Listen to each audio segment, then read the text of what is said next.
Bonjour à tous, merci de m'accueillir au JR et aux commissions scientifiques de m'avoir permis de présenter ce sujet. Donc, quoi de neuf en hyperthermie maligne? Moi, je suis médecin référent Centre national hyperthermie maligne français et on accueille, moi je reçois tous les patients pour avis hyperthermie maligne, que ce soit national ou frontalier, puisqu'on a Luxembourg, Belgique, Suisse, j'ai même eu Australie pour des gens qui sont émigrés de familles françaises et Canada par exemple, pour vous dire l'étendue de cette petite niche de maladies rares. Alors pour commencer, pour dire quoi de neuf, j'ai pensé qu'il fallait parler de vieux d'abord pour faire la différence.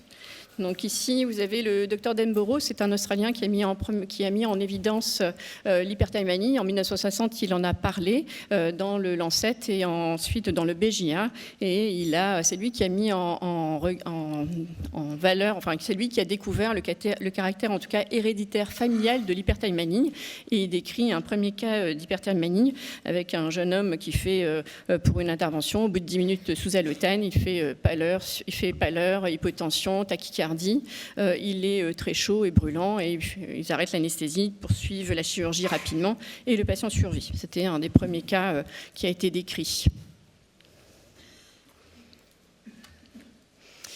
Alors, aussi un petit point sur les halogénés. Les premiers halogénés, le premier halogéné, c'est l'halotane qui a été mis sous le marché en 1956.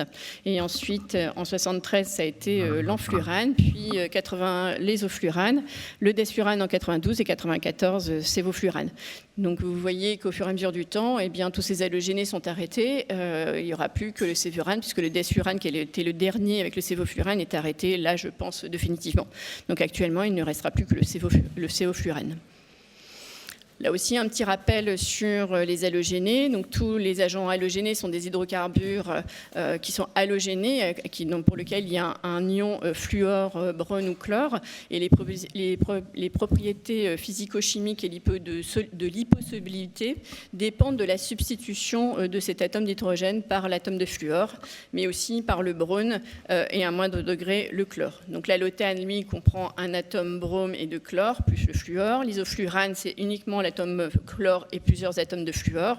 Et vous avez le sévoflurane et le desflurane qui sont uniquement fluorés. Et un point important, j'en reparlerai après, c'est que la substitution fluor en fait diminue la solubilité dans le sang du desflurane. Donc il y a une cinétique plus rapide au niveau de ces produits, mais finalement une puissance anesthésique moindre par rapport aux précédents halogénés. Alors là aussi, un petit point sur les définitions de l'hyperthermie maligne. La dernière définition qui est retenue pour la crise d'hyperthermie maligne, c'est un désordre pharmacogénétique du muscle squelettique déclenché par l'anesthésie.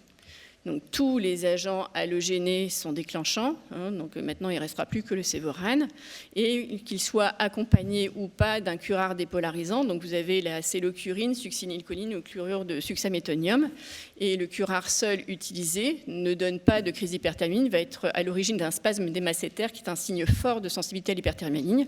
Et lorsqu'il est utilisé avec les halogénés, avant ou après, enfin au moment de l'induction ou ensuite avec les halogénés, ça va favoriser la crise d'hyperthermie, ça va avoir un effet félicitateur.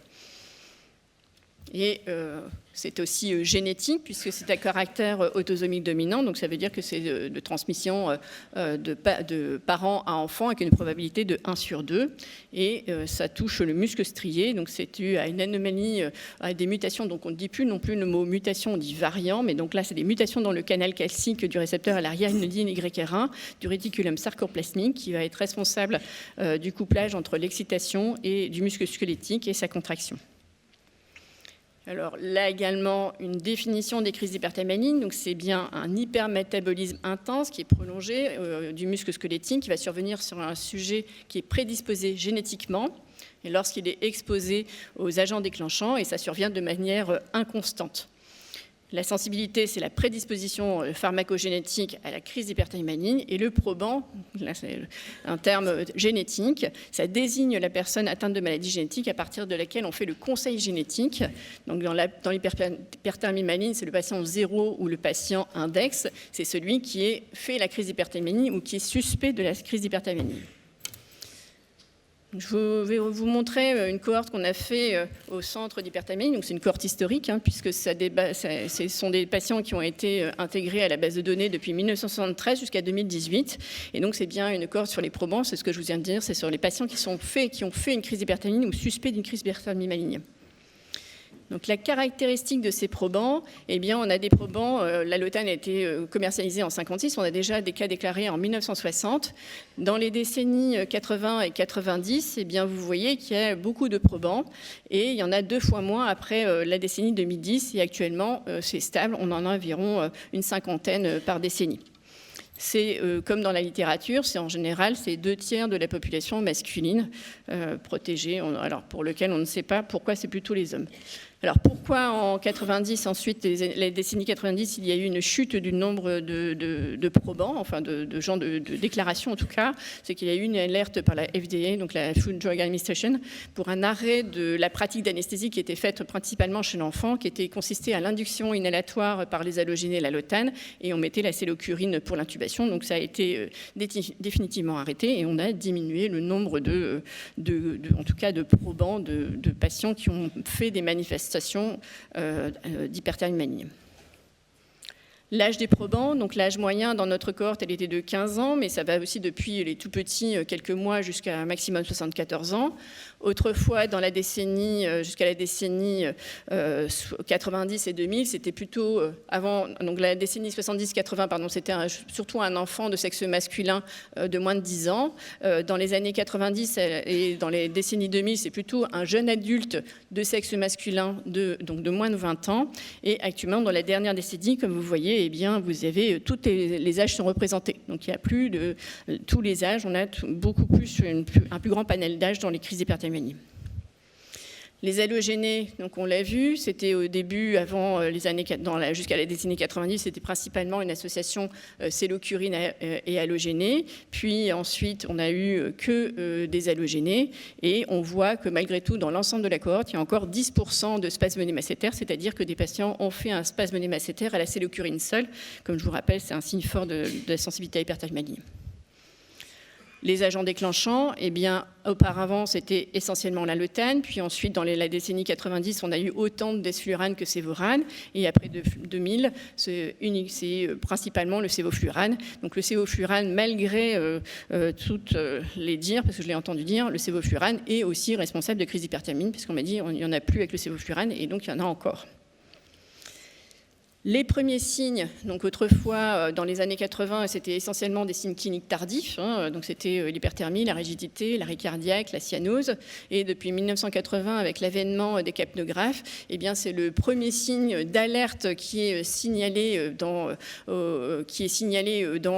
pour évoquer une crise d'hyperthermie, c'est l'hypercapnie, qui est ensuite suivi de sa tachycardie. C'est le deuxième signe qui va être associé, bien que non spécifique. Et le troisième signe, c'est l'hyperthermie, mais elle est beaucoup moins constante. Et les signes les plus rares qui sont évoqués, c'est la rigidité, notamment généralisée, la cyanose et la désaturation d'oxygène.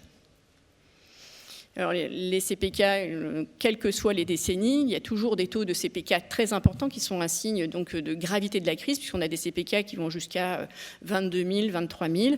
Et malgré tout, même dans la dernière décennie, on a encore des taux de CPK très importants. Ça veut dire qu'il y a toujours des crises d'hyperthermie majeure. Cette diapositive, donc là, c'est le score de l'ARAC, c'est un score de clinico-biologie qui regroupe un certain nombre de paramètres, donc la capnie, la tachycardie, les antécédents familiaux, les bilans biologiques comme l'acidose et les bicars et d'autres éléments, permettent de classer en fonction de la déclaration et des signes cliniques que le patient a fait. On va pouvoir évaluer une probabilité de crise d'hyperthermie, et donc on a des scores qui vont de 1 à 6, où 1 c'est presque sûr que c'est pas ça, et 6 c'est presque certains. Et on voit qu'au fur et à mesure de toutes ces décennies, depuis 1973, eh bien, effectivement, on a quand même beaucoup de tableaux qui sont intermédiaires, avec plutôt des tableaux où c'est moins que plus la probabilité que ce soit une crise d'hyperthermie maligne. Mais on voit que même dans la dernière décennie, eh bien, il y a encore 20% de grande expressivité clinique, c'est-à-dire qu'il faut encore des grands tableaux majeurs d'hyperthermie maligne, comme on peut les lire encore dans la littérature. Donc la crise d'hyperthermie maligne, telle qu'elle est décrite, le grand tableau typique existe encore. L'utilisation du dantrolène, donc le dantrolène, il a été mis sur le marché en 82 dans notre cohorte, et depuis 1980, il a été utilisé, et 80% des cas, quand la crise est très importante, avec des signes sévères, il est utilisé. Et depuis la dernière décennie, en tout cas depuis, on voit que 90% des cas des patients pour lesquels il y a une suspicion de crise d'hyperthermie, même si le score de probabilité est faible, donc avec une moins que peu, eh bien, on utilise le dantrolène.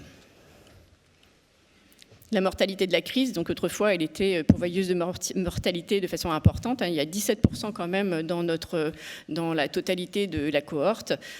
Puis dans les années 2000, on en avait à peu près 16%. Et actuellement, on en a à peu près 3 sur la dernière décennie. Et on rejoint à peu près le taux de mortalité européenne qui est en tout cas estimé à 5% pour la crise d'hyperthermie. Donc, que nous apporte finalement l'anesthésie? Alors là, ces cas cliniques, je vais brièvement vous les exposer. Ce qui est important, c'est de voir, le progrès, c'est quoi? Eh bien, c'est l'informatique. C'est ces dossiers informatisés d'hyperthermie qu'on va pouvoir beaucoup mieux étudier et donner une meilleure expertise. Donc, sur ce premier cas clinique, c'est un patient qui a une péritonite appendiculaire qui va être opéré. Donc, on va l'endormir et vous voyez où il y a toutes les données Diane et péropératoires instantanées qui vont permettre de pouvoir étudier correctement ce dossier. Donc, on a une capnie qui est plutôt à 39 et puis vous voyez l'insufflation, la capnie va monter jusqu'à 89. On voit que la tachycardie va également augmenter ici, et donc il est suivi de sa tachycardie. Il y a tout l'ensemble des données qui dit rigidité, toutes les actions qui sont faites. Il y a l'injection de dantrolène et on voit ici la chute rapide de la capnie et la régularisation de la fréquence cardiaque. Donc le fait que le dantrolène était injecté et qu'il y ait une réponse positive, c'est aussi un facteur très en faveur d'une crise d'hyperthermie. Un autre cas clinique, donc là je me permets de vous montrer, ça dure sur 10 minutes. Vous voyez, il a à 13h04 et à 13h20, et il a presque une capnie qui monte un petit peu, et à 13h20, il est en pleine crise. Ici aussi, un cas clinique intéressant, c'est un patient qui a une pathologie, enfin une prostatectomie sous célioscopie. Il est endormi à 8h du matin sur sévoflurane, il ne se passe rien, et à 10h55 pile, il monte sa capnie. Et comme vous voyez, il va monter sa capnie, il va monter également la FE-TCT sur quelques minutes, vous voyez, de 55 à 10 minutes, ça va très très vite. Ici, on voit qu'ils font les manœuvres de recrutement pour essayer, d'hyperventilation pour essayer de faire diminuer la capnie. La fréquence cardiaque qui augmente aussi, le monitorage de la température, on met de l'antrolène et on voit là le recouvrement en fait, de données tout à fait normales de la capnie et de la fréquence cardiaque. Donc ces deux patients étaient positifs, ont été testés à Lille et sont tous les deux positifs. Un dernier cas aussi intéressant, puisque là, en quelques minutes aussi, donc c'est un jeune patient de 21 ans qui va avoir une ligamentoplastie du genou, qui est endormi vers 13h30. Et en fait, c'est le chirurgien qui signale, qui signale à l'anesthésiste et à l'IAN qu'il est en train, le patient lui tape dans les fesses. Et en fait, on a été appelé, et effectivement, il est tout raide. Il est cyanosé, il est une rigidité mais globale avec un trismus. On regarde son scope, il ne se passe rien, et brutalement la fréquence cardiaque va monter, va doubler en moins de 5 minutes, et la capnie va doubler également en quelques minutes. On va mettre le dantrolène, et là le temps record fait que, vous voyez, on arrête tout, et le dantrolène ici, il va restaurer, la température n'était pas tellement augmentée, mais finalement quand on met le dantrolène, elle va rediminuer à 35, et la fréquence cardiaque ainsi que la capnie va se régulariser. Donc ce patient, il n'a pas encore été testé, mais il a si on calcule le score évidemment, il a un taux de probabilité très important de crise presque certaine. Et il est en attente de bilan. Donc ce patient, en attente de bilan, il est considéré comme sensible à l'hyperthermie jusqu'à preuve du contraire, ainsi que ses apparentés. Alors, quelle nouveauté sur les dernières RPP? Il y avait, c'était 2019, elles vont être à nouveau remises à jour. Les nouveautés, c'est qu'il n'y a plus que le Sévorane et il n'y a plus que le Ralpintrox. Donc, vous savez, c'est des petites capsules de méthoxyflurane qui sont données par le SAMU pour la prise en charge de la douleur aiguë dans le secteur, dans les services primaires de médecine. Donc là, il n'y a aucune publication sur un risque d'hyperthermie, mais il y a un risque potentiel. Mais j'ai pas du tout il n'y a pas de littérature sur ce sujet et la cellocurine est toujours valable et toujours utilisée. Il n'y a pas d'indication ou de contre-indication actuellement, même avec le rocuronium, à ne pas faire de cellocurine. C'est toujours autorisé. En tout cas, la suspicion d'hyperthermie maligne, si on a un doute sur un diagnostic différentiel, ça ne doit absolument pas retarder la prise en charge de la crise d'hyperthermie et on doit injecter. Donc c'est une urgence thérapeutique. Et le traitement qui avait été refait aussi à l'époque, avait été remis avec l'article en 2023. Le traitement de la crise, c'est principalement arrêter les agents halogénés, donc vous avez et injecter du dantrolène, et vous avez toutes les autres actions à faire, augmenter la ventilation minute, 100% oxygène, le relais intraveineux, informer le chirurgien, vous avez la mesure de la température, le refroidissement, les bilans et le surveillance en post-opératoire. Alors, quelle nouveauté sur le dantrolène ? Vous connaissez le dantrolène qui s'appelle le Dantrium, c'est celui que vous connaissez, c'est 2,5 mg kg qu'on doit injecter le plus rapidement possible. Il faut à peu près 10 flacons pour traiter un patient de 80 kg, qui sont d'ailleurs avec un BMI bien supérieur maintenant, tout évolue. Et la reconstitution d'un flacon, ça prenait entre 2 minutes à 3 minutes. Et il y avait eu dans les recommandations de Liberté Hyménine, il y avait ce petit schéma de reconstitution un peu compliqué parce que c'était un produit extrêmement difficilement soluble et qui prenait du temps à la solubilité et demandait un renfort de personnes pour faire la dilution. Et le Dantrium, il est régi par une circulaire qui date de 1999 qui disait qu'il faut bien 36 flacons sur un site d'anesthésie pour traiter une crise d'hyperthermie. Donc ça, c'est une circulaire, donc c'est un test légal qui est uniquement valable en France. Enfin, et qui est très envié par tous les autres pays européens et autres pays. Alors la nouveauté, c'est qu'il n'y a plus de Dantrium. N'ayez pas peur. Donc la production a été arrêtée en novembre de l'année dernière. Elle a même été largement, même un petit peu plus précoce que novembre 2024. Donc il n'y a plus de production de Dantrium actuellement. Et il est remplacé par l'Agilus, qui est une nouvelle formulation, donc c'est toujours de dantrolène, mais sous une nouvelle forme. C'est une forme concentrée. Donc ça s'appelle Agilus. C'est sous forme de boîte de 6 flacons, qui est évidemment plus cher, le produit est plus cher, évidemment, et qui va se présenter sous forme de flacon avec 120 mg, et qui va toujours se préparer avec de l'eau PPI, mais ça fait 1 minute de reconstitution, et avec 20 ml, et vous pouvez traiter une crise d'hyperthermie chez un patient avec 2 flacons, et vous avez ici un tableau récapitulatif de la posologie en fonction du poids en cas de crise d'hyperthermie. Donc vous pouvez retrouver ce document sur l'ASFAR qui a été validé en septembre de cette année. Alors, pour l'Agilus, c'est toujours 2,5 mg kg. La petite recommandation, la petite différence, c'est que là, on ne doit pas dépasser 300 mg, ce qui n'avait pas été le cas pour le dantrolène Dantrium. Et il est préconisé d'utiliser la même formulation. Si on a du dantrolène, on fait tout en dantrolène. Et si on a du Dantrium, on fait tout en Dantrium. Et si c'est de l'Agilus, on essaye de traiter la crise avec le même produit, tout en Agilus, par exemple. Donc là également, c'est que l'ancienne circulaire n'était plus valable. Donc il y a une nouvelle circulaire en cours qui devrait sortir, ou qui est sortie ces jours-ci, mais je n'ai pas eu l'information officielle. Mais cette circulaire, elle a été donc changée. Donc c'est un test légal qui passe par, évidemment, je crois que c'est, je ne sais plus quelle chambre, Sénat, Parlement, je ne sais plus, mais en tout cas c'est un texte légal, c'était important. Alors, les messages, c'est jusqu'à preuve du contraire, si on soupçonne une crise d'hyperthermie, on la traite comme une crise d'hyperthermie maligne. Ensuite, on va colliger tous les documents qui vont permettre de faire une expertise de ce dossier et de pouvoir l'envoyer et de contacter un centre d'hyperthermie maligne. Donc, je vous l'ai dit, les feuilles d'anesthésie, donc les feuilles informatisées, c'est très bien. On a tous les bilans, on va vous demander les antécédents et on va vous redemander quand même, si vous contactez le centre, on vous repose beaucoup de questions sur le déroulement de la crise. Alors, ne pas oublier les CPK. Les CPK, c'est très important. Ça va nous titiller que vous ne le fassiez pas. Il faut le faire au moment de la crise et puis il faut les répéter toutes les 6 heures pendant au moins 24 heures parce que c'est un signe important en faveur d'une crise d'hyperthermie. Si ça monte, parfois ça monte très très fort comme vous avez vu. Et si ça ne monte pas, mais ça n'exclut pas forcément la crise d'hyperthermie parce que si la crise d'hyperthermie a été enrayée très précocement, les CPK ne montent pas.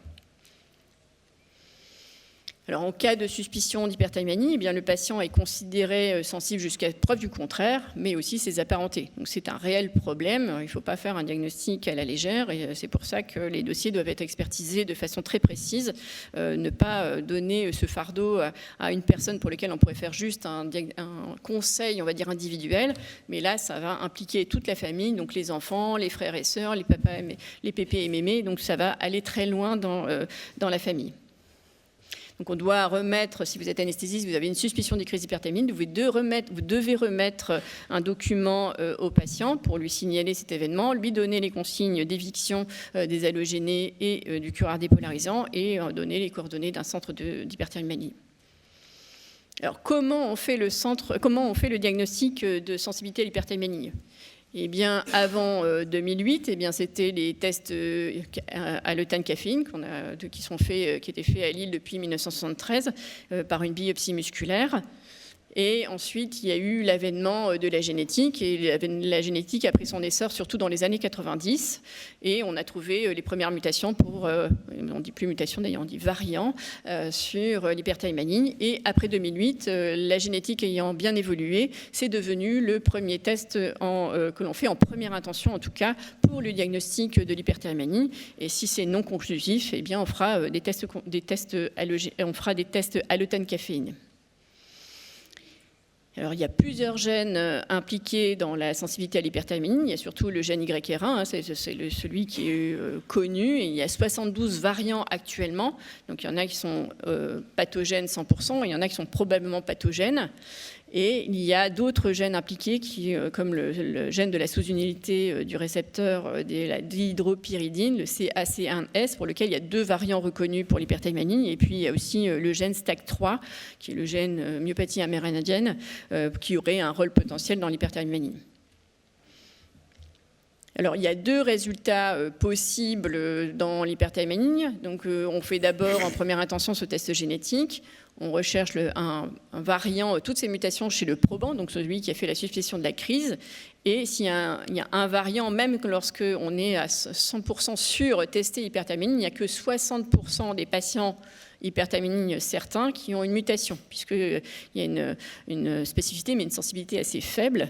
Alors, quand on trouve une mutation, ça équivaut au test musculaire, on est donc, par biopsie, donc on est bien sensible à l'hyperthermie maligne. Mais quand on ne trouve pas de mutation chez le probant, donc celui qui a fait la crise, eh bien, on ne peut pas répondre à la question et il devra faire les tests musculaires.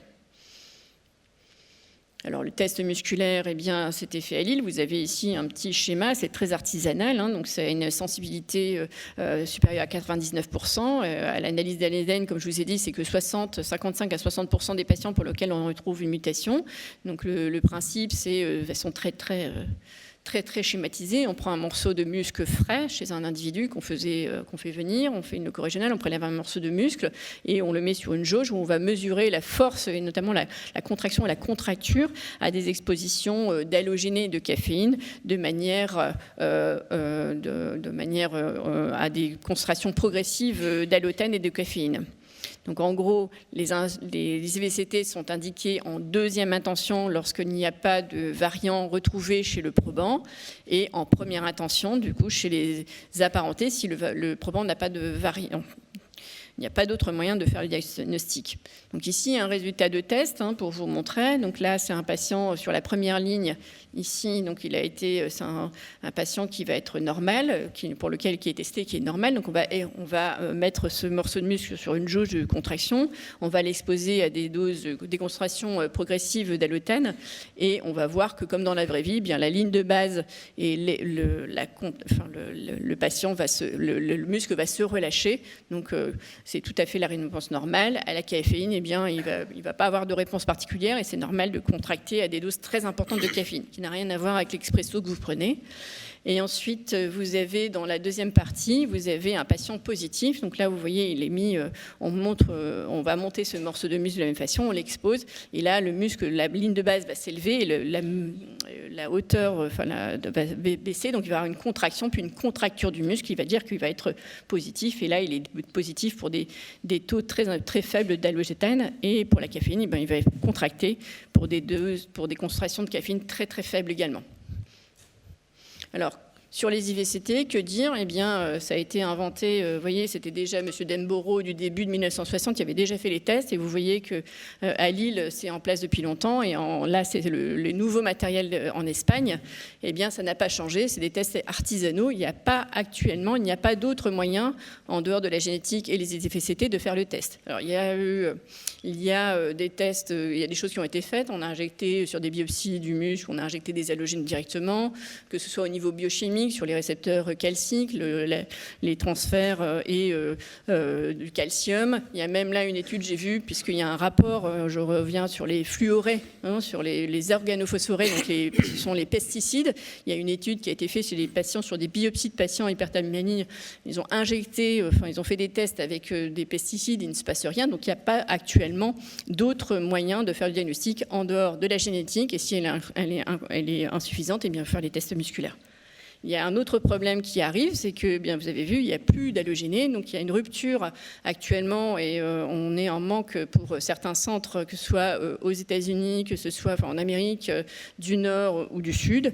En Europe, on n'arrive plus à avoir d'allotane, donc on ne peut pas faire, il n'y a pas d'autres allogénés qui fonctionnent pour faire ces tests musculaires, donc on est en difficulté actuellement pour faire ces tests musculaires. Le sévorane, vous avez vu, le sévoflurane, il est quand même beaucoup plus faible et beaucoup moins puissant, qui peut expliquer. Et le test au sévoflurane, ça ne marche pas. De faire ces tests musculaires au sévoflurane ne marche pas. Donc on est un petit peu en difficulté actuellement. Alors pour résumer, on fait le diagnostic, bien, on fait d'abord l'analyse génétique chez le patient qui a fait la crise. Si on retrouve un variant, il est sensible. Et si on va pouvoir utiliser pour le dépistage présymptomatique familial. Et donc si on ne retrouve pas la mutation, si on retrouve la mutation chez la parenté, eh bien il est sensible. Et si on ne retrouve pas la mutation chez la parenté, et on dit qu'il est équivalent au risque de la population générale. Mais ce n'est pas un risque zéro. Par contre, s'il n'y a pas de variant retrouvé, on fait les tests musculaires. Si les tests musculaires sont positifs, il est bien sensible. S'ils sont négatifs, c'était un diagnostic qui n'était pas l'hyperthermie maligne à la fois. Mais on ne poursuit pas les investigations et on ne va pas faire de recherche non plus chez les apparentés. Les investigations vont s'arrêter là. On revient à notre petite cohorte, on avait 281 probants, et bien au total on en a quand même trouvé sur l'ensemble des testés, il y en avait quand même 120 positifs, mais il y en a quand même 85 qui sont dans la nature, qui n'ont toujours pas fait leur diagnostic, ou qui sont toujours en attente de diagnostic, donc ça pose de réels problèmes pour les prises en charge. Alors, un sujet en consultation, c'est quelque chose que vous pouvez vivre. C'est mes patients me parlent d'hyperthermie maligne, c'est souvent un petit peu la panique. J'ai des appels assez fréquemment pour ce genre de... J'ai un patient qui m'a dit que, donc voilà. Est-ce qu'en consultation d'anesthésie, un interrogatoire, même bien conduit, peut faire dépister un risque d'hyperthermie? Non, exceptionnellement. Donc, c'est pas possible. En général, vous demandez est-ce que vous avez fait des accidents, des antécédents d'anesthésie? Est-ce qu'il y a eu des décès d'anesthésie? Est-ce qu'il y a des antécédents personnels? Donc les gens, en général, la réponse est non. Et il n'y a pas de phénotype particulier. Ce sont des patients qui n'ont rien du tout, aucune manifestation en dehors de l'exposition aux allogénés. Et c'est même le fait d'avoir eu des anesthésies générales, même avec des allogénés, ne protège en aucun cas le risque d'hyperthermie, vu l'inconstance de la crise. Alors, il y a d'autres situations pour lesquelles il faut quand même poser la question, qui sont à risque. C'est ce qu'on appelle, d'abord, il y a le spasme némassétaire, dont on en a parlé tout à l'heure plusieurs fois, qui doit faire débuter des investigations hyperthermie maligne. Et ensuite, il y a les awake syndromes, ou les syndromes apparentés, ou les syndromes associés. Donc, c'est essentiellement les myopathies. Donc, vous avez quand même des myopathies qui sont toutes celles qui sont à corps, donc mini-corps, central corps et bâtonnet de nez maligne, qui font partie des myopathies à corps. Et vous avez le syndrome extrêmement rare du syndrome de Kinden-Boro. Vous avez la myopathie amérindienne STAC 3, vous avez les myopathies CAC1-AS. Vous pouvez aussi avoir maintenant avec le panel génétique, les gens font ça, et paf, on trouve un variant YR1 alors qu'il n'a jamais été endormi, qu'est-ce qu'on en fait? Donc il doit être considéré à risque. Si le variant est en faveur de l'hyperthermie, c'est une découverte fortuite. Et ensuite, il y a l'hyperthermie maligne grave d'effort, où là, il y a un lien théorique entre l'hyperthermie d'anesthésie et d'effort, sur le plan musculaire, hyperthermie et hypermétabolisme, mais on ne retient que s'il y a un variant YR1 actuellement. Et il y a l'élévation chronique des CPK, mais c'est l'élévation chronique explorée, évidemment, pour lequel on pourrait apporter une réponse. En tout cas, tout patient qui a une notion d'antécédent d'hyperthermie, que ce soit personnel, familial, exploré ou non, eh bien, l'anesthésiste peut contacter pour avoir un avis afin de préciser le risque individuel du patient pour le risque d'hyperthermie maligne. Alors là aussi, c'est des questions qu'on pose fréquemment au centre. Quel est le risque d'hyperthermie? Le risque d'hyperthermie, le délai de chirurgie. Évidemment, en cas de chirurgie urgente, eh bien, chez un patient à risque HM ou un apparenté non exploré, on doit prendre des précautions d'hyperthermie jusqu'à preuve du contraire. On ne va pas non plus retarder la prise en charge sous prétexte qu'il est hyperthermique. Ça arrive qu'il y ait des cliniques ou des petites structures qui refusent de prendre les patients à risque et les transfèrent. Ils ne veulent pas s'en occuper pour le risque zéro, alors que bon, c'est quand même relativement simple. Et en cas de chirurgie ou non programmée, que fait-on? Eh bien, chez un patient, si vous pouvez, il faut contacter un centre. Le patient doit fournir, donc le patient contacte le centre également. Il doit fournir les documents. Le centre peut proposer des investigations complémentaires ou des investigations cliniques.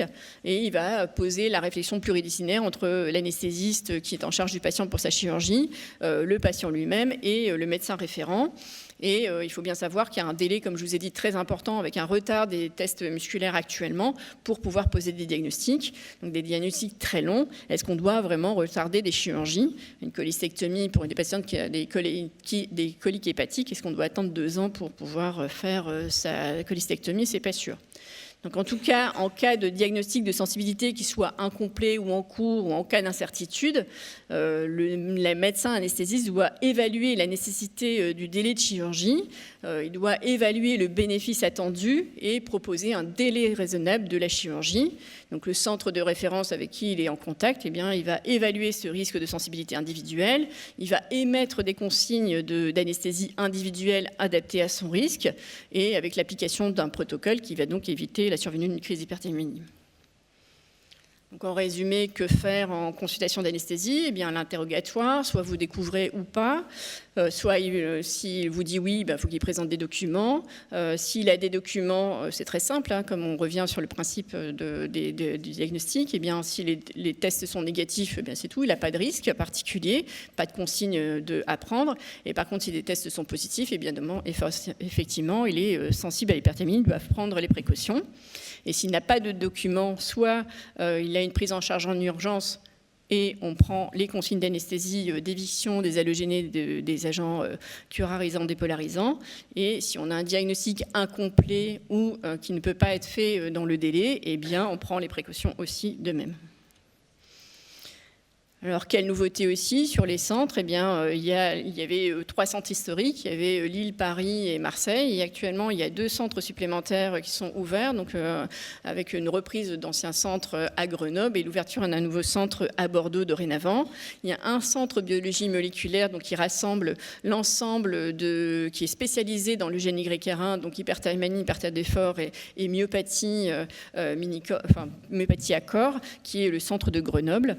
Et tous les sangs sont envoyés là parce qu'ils ont une sérothèque, c'est-à-dire qu'ils vont garder tous les sangs des familles au sein, donc ils sont nommés par famille et on garde tous les sangs de la famille et on peut comparer comme ça les sangs entre familles, faire des recherches entre et pour la progression pour la génétique.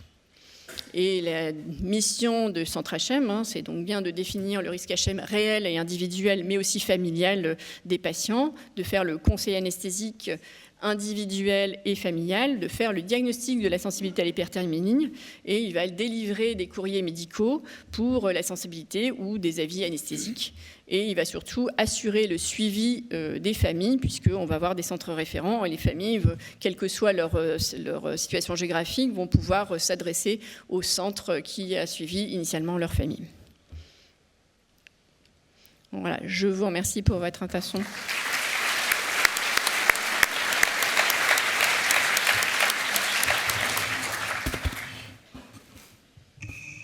Merci beaucoup Anne-Frédérique pour cette revue assez complète et actualisée de la prise en charge en général d'hyperthermie. Est-ce qu'il y a, on a le temps sans doute pour 1 ou 2 questions, pas beaucoup plus? Oui. Est-ce qu'il y a des recommandations sur les précautions à prendre au niveau du ventilateur, de la ventiler avant? Alors ça, vous pouvez effectivement les retrouver dans les recommandations de l'ASFAR.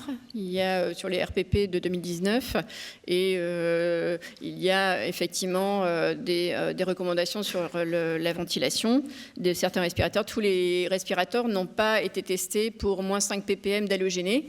Donc il n'y a pas forcément une obligation pour le constructeur de la station d'anesthésie du temps de purge, mais c'est minimum 90 minutes. Quand c'est préparé, il faut purger la veille pendant de nombreuses heures et puis le mettre en route. Et après, il existe des filtres vapeur clean, donc je n'ai pas parlé, mais il y a des filtres qui sont à charbon activé que vous pouvez aussi mettre et qui va faire diminuer le taux de ppm d'agents halogénés en quelques minutes. Donc c'est très cher et puis il n'y a pas toujours, quand c'est préparé, il n'est pas utile, c'est surtout en urgence, ils sont rarement utilisés. Une question pour un algorithme là en consultation avec un antécédent personnel mais sans variant retrouvé, il n'y a pas de je crois que c'est juste pas de précaution anesthésique s'il y a un antécédent personnel mais pas de variant retrouvé. Alors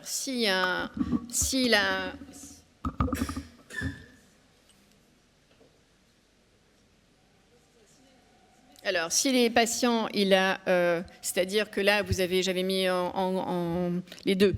Donc, s'il y a un patient négatif, lésivité, les tests musculaires, eh bien, s'ils sont négatifs, c'est sûr qu'il n'est pas positif, et sa famille non plus, on ne fait pas d'investigation. Si on a retrouvé un variant chez le probant, donc celui qui a fait la crise, et qu'on l'a recherché chez l'apparenté qui ne l'a pas, il retourne au risque de la population générale. Donc là, il n'y a pas non plus de consigne ferme de ne pas faire, c'est un petit peu à la sensibilité de l'anesthésiste de choisir de faire des halogénés ou pas lorsqu'il y a une famille HM avec variant et que le patient que vous avez devant vous n'a pas le variant. Mais normalement, il n'a pas de risque sur le plan génétique. Sur le plan génétique, ils assurent qu'il n'a donc pas de risque d'hyperthaïmanie. Mais bon, il y a le risque théorique et la pratique anesthésique, quoi. Toujours un petit peu la petite nuance. Une dernière question. Vas-y, Pauline. Moi, j'ai une question. Est-ce que sur le CHU de Lille et dans les autres hôpitaux, le dantrolène a été changé à la totalité avec de l'Agilus ? Donc effectivement, là, il y a un arrêt du dantrolène Dantrium depuis novembre 2024. Le laboratoire a donc mis en place Agilus, avec une production qui a été accélérée. Il va y avoir sur les centres, et les centres sont informés, il va y avoir une communication par le laboratoire Norgine, donc responsable de l'Agilus, de pouvoir changer progressivement de changer progressivement leur stock en dantrolène. Donc on pourra traiter, ils vont regrouper sans doute des stocks de dantrolène et puis mettre en place les nouveaux stocks d'Agilus, sachant que les derniers stocks dantrolène vont arriver bientôt à péremption, puisque c'est en général, je crois que c'est 4 ans, et qu'on est à fin de la péremption là bientôt. Merci. Si vous avez encore des questions, ça sera après la session. Anne-Frédérique sera beaucoup. toujours là. Merci beaucoup, Anne-Frédérique.